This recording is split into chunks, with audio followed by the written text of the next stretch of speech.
Viking Age, a period of seafaring raids, territorial expansion, and a culture steeped in myth and legend. But amongst the tales of fierce warriors and fearsome gods, one image persists. The shield maiden, the woman warrior, battling alongside her male counterparts. But how much of this image is based on verifiable history, and how much is the product of saga and speculation? Did women truly wield axes and stand shield to shield in the Viking ranks? Today, we confront this question. The Shieldmaidens of the Vikings, fact or fiction? We'll be examining the historical sources, sifting through the sagas, and evaluating the archaeological evidence to understand the role of women in Viking society, and assess the likelihood of the Shieldmaidens' existence. We'll look at tales such as that of Hervor from the Hervor saga, and the accounts compiled by Saxo Grammaticus in his Gesta Danorum.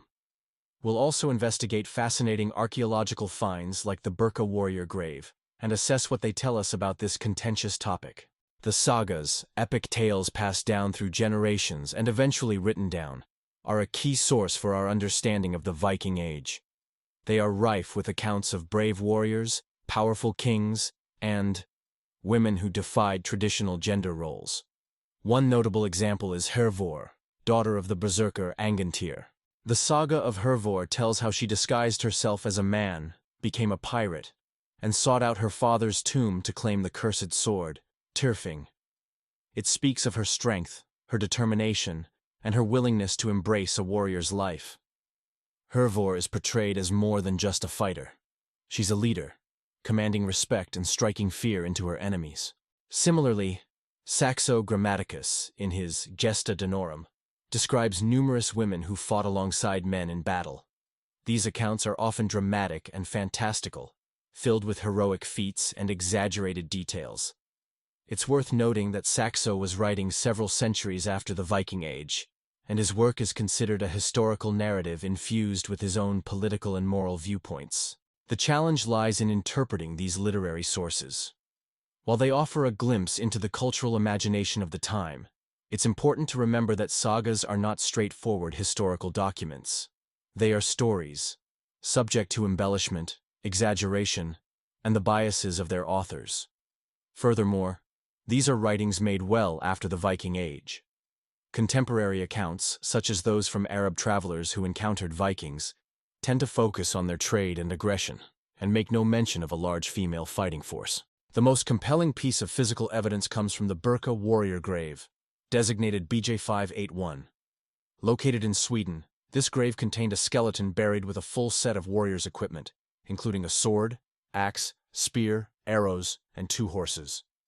For years, it was assumed that the skeleton belonged to a male warrior.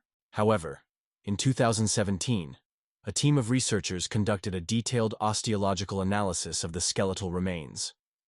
Their findings revealed that the individual was, in fact, female. This discovery sparked a wave of excitement and reignited the debate surrounding Viking shieldmaidens. Here was potentially physical evidence of a woman buried with all the trappings of a warrior. But the interpretation of the Birka grave is not without its critics. Some argue that the grave goods might not necessarily indicate that the individual was a warrior in life. Perhaps she was a powerful woman who was buried with a warrior's equipment as a symbol of her status, or that the weapons were added to the grave at a later date. Other potential sites of female warriors have been unearthed, but again, proof is ambiguous. One of the main problems that archaeologists face is the difficulty of determining gender roles solely from burial contexts. DNA analysis, where possible, can provide more definitive answers, but even then, interpretations are not always straightforward. Bones can be broken or mixed during centuries of decay. To understand the possibility of shieldmaidens, we must also consider the broader context of Viking society and its gender roles. The primary role of women was undoubtedly within the domestic sphere. They were responsible for managing households, raising children, farming, and crafting essential goods. However, Viking women also possessed certain legal rights and enjoyed a degree of social status that was relatively uncommon in other societies of the time. They could own property, inherit wealth, initiate divorce, and even have a voice in certain political and economic matters. Norse religion also emphasizes the significance of women through figures such as the Valkyries, who selected the warriors worthy of entering Valhalla. It's also important to remember that Viking society was not uniform. Different regions and different families likely had different customs and expectations.